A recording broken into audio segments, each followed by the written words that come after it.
Hello everyone, welcome back to the USA Gold Weekly Review and Outlook. Today's Thursday, August 10th. I'm visiting with you one day early this week. I'm not going to actually be able to visit with you next week. I'm going to be out of town. Last week we went back and forth on whether or not to film and kind of decided there wasn't a whole heck of a lot to talk about. And what a difference a week makes. Talk about a lot to talk about. So we've got saber rattling, obviously. We've got crummy inflation numbers. We've got more of the same. So plenty to talk about today. Going to cover a whole bunch of different things. But obviously, first and foremost, the sabers have been rattled. Fire and fury from Trump. North Korea coming back. Now threatening to fire missiles into the area surrounding Guam. Geopolitical risk heightened. Gold saw a big rally from that yesterday. And then today, cruddy PPI numbers. Inflation once again a concern. Tempered Federal Reserve. Unwinding interest rate hikes, everything. Gold saw further gains from that. Now, once again, kind of challenging on that $1,300 doorstep. Yeah, came within about $10 of the high for the year that was set in June. Market's still looking pretty good.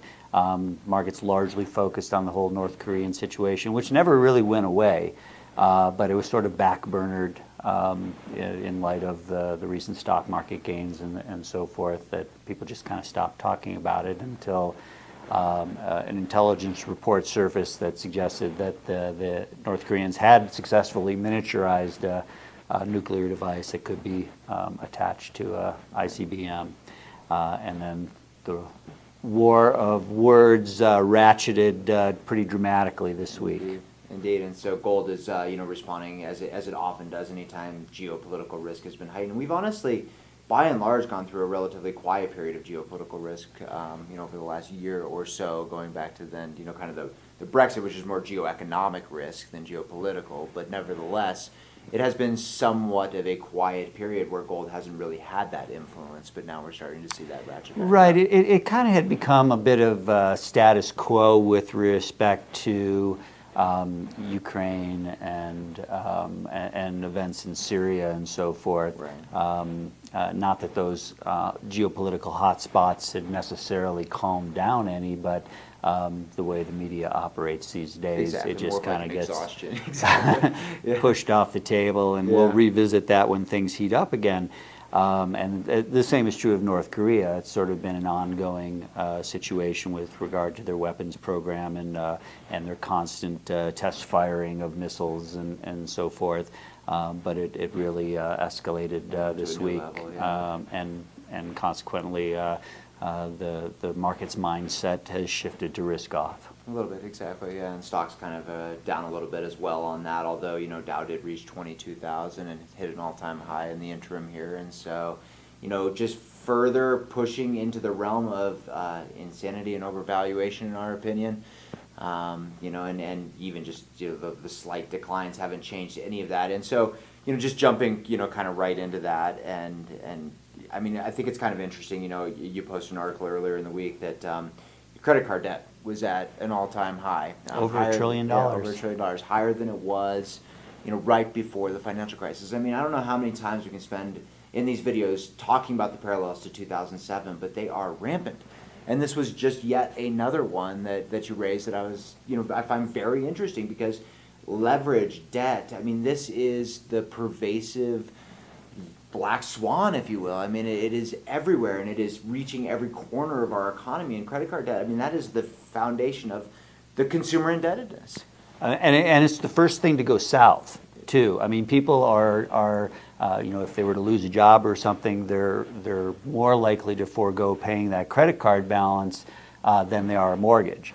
So I think the risk is substantial. The same is probably true for student debt and so forth as well, which are at record levels. Right. And auto loans is another good example. That's we're starting to see some hints of destabilization in the high risk auto loan realm as well. So this all feels very familiar.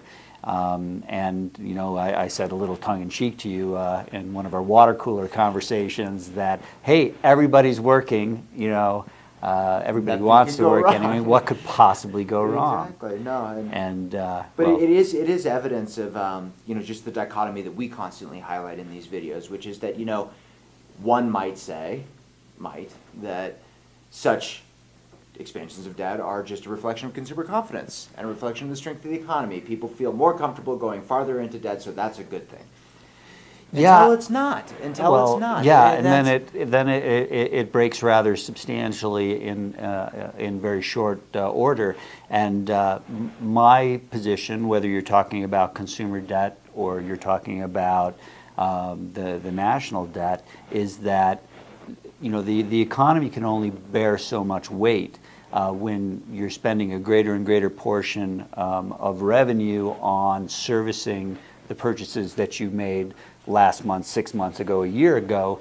There comes a point where that's not sustainable anymore. Yeah. So we're basically borrowing prosperity from the future. We're borrowing lifestyle from the future, but that piper eventually has to be paid. Exactly, especially as we encounter, and even if it continues, and we'll say if it continues, but the rising interest rate environment, whether that's That's the worst case exactly scenario. But this is why we talk about it all the time: is that we are not really in a realistic place where aggressive interest rates make any sense at all. I mean, credit card debt just yet another element and evidence of that fact. Right, and so, credit card, the interest on your credit card goes up rather dramatically, even with, a 25, 50 basis point rise to the Fed funds rate.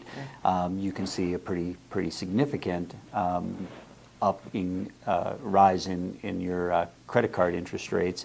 And again, it just creates a bigger and bigger burden. Those are the ultra variable Yeah. rate. Yes. I mean, way worse than a mortgage or any other kind of debt in terms of how escalated they can become. And yeah, it is interesting just to take it in the full context of a lot of what we talked about, which is the savings capacity of the American worker and the majority of the population and the paycheck to paycheck parts of what we've covered in past videos. And you realize that as this debt expands, your point is exactly the right one, Pete, which is that it's going to be the first thing to go. And if you start to see a contraction in employment and a contraction in all these jobs and all of these great jobs numbers that seem to, and they are illusory, these great job numbers, we've talked about it ad nauseum, it's, so much of it is in part-time employment and, recycling of part-time employment and underemployment and underpaid employment, wage pressure still isn't there. It's still not keeping up with inflation.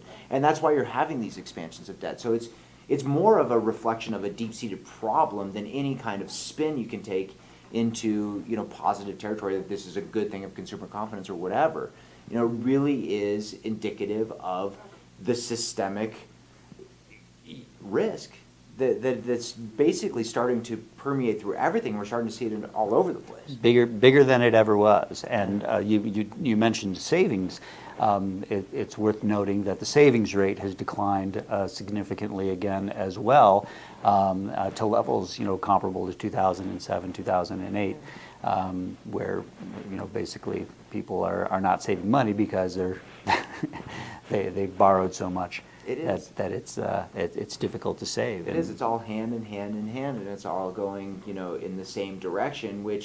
And so then we've got these PPI numbers that came out. We can touch on this real quickly. That negative 0.1%, well below expectations. You're not seeing the inflation, and they talk about a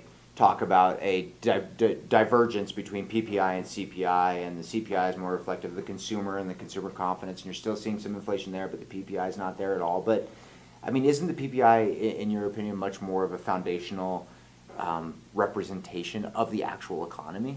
I mean, that's probably true, and it would tend to lead. I guess that's more what it means. So Yeah. Producer prices go up or down, and CPI will tend to follow, and so, but both are slowing. Right. And that's the important thing, I think, to take away. And CPI is out tomorrow, and they're expecting a modest rise of 0.2%. But with the negative miss on PPI, we might see some risk there. If it does miss, I think that's when you're going to see gold, definitely from a technical point of view, the way it has built and the way it kind of came off of that little decline that we had, that little restabilization around 1250. That's going to probably be fuel for that challenge at 1300. Yeah, because I think it takes December off the table for the Fed. I mean, if it's a significant miss, certainly, that then December's done, and they probably have to take a long, hard look at the quantitative tightening that they're considering for the end of the year as well. But it definitely does not make sense to be raising rates if inflation has basically disappeared. Exactly. Agreed. And so, yeah, and it all kind of adds up to, our consistent themes, which is that you look at all of this and you say, well, how is it possible within all of this context that we have a stock market doing what it's doing, even a housing market doing what it's doing? You really are seeing an environment where, bubbles, arguably bubbles, certainly overvaluations without argument, exist all over the place. And we've talked about this ad nauseum. The gold is the one last vestige of a non-overvalued area of the market, and it's almost comical that when you look through mainstream media, you look through articles, everything that is being written and published out there is talking about how much higher the stock market can go, how much better it could be, get in while you still can. I mean, there are certainly a few people like us that are saying, no, no, no, no, no. But nonetheless, it is the promotion of the bubble, and the bubble is a good thing, and that gold is a dead asset, and there's just nothing good about gold, and how could you ever want anything to do with gold? And it's just flies in the face of every reasonable reasoning that I would ever come up with. Yeah. It's extraordinary. Yeah, no, I would agree. But even some of the major stock funds are starting to underweight stocks now. I think there is this growing realization that it is very overvalued, and the current risk-off environment, perhaps starts to get more people thinking that way, that they're over allocated to stocks. I would say what you see in gold over the last couple of days is indicative of how tenuous this whole situation is, and how just a couple changes in the way that we expect things to go, and things shift very quickly. And so let's just envision a world where how we expect things to go starts to change more dramatically. And, the fall is a traditional period of time where they're very favorable to precious metals, less favorable to equities.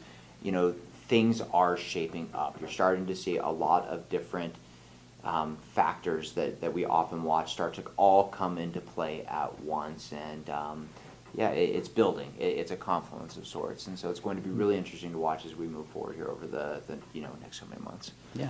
So, and with that said, we're going to go to our golden gongs, which touch on a number of things that we just spoke of. The first comes from Greg Hunter through USA Watchdog. Speaks to what we were just speaking about. He says, "It's curious that people are worried about gold, but not the obvious bubbles that surround them. Media contributes to the ignorance by demonizing gold while praising bubbles." Very true. The second golden gong, Egon von Greyerz. We often give him golden gongs. He's all over the place, like the guy. He writes, "Physical gold will, in the next few years, be one of the few ways to preserve wealth as the world experiences a total wealth destruction. Gold is unlikely to be as cheap as today for very much longer. We could see new highs in 2017. However, the price level short-term is irrelevant. What is important is that physical gold is superb insurance against a very risky world." Amen. To both of them, Egon and Greg Hunter, Golden Gong. Thank you very much for watching. I'm Jonathan Casares. I'm Peter Grant. See you in a couple weeks.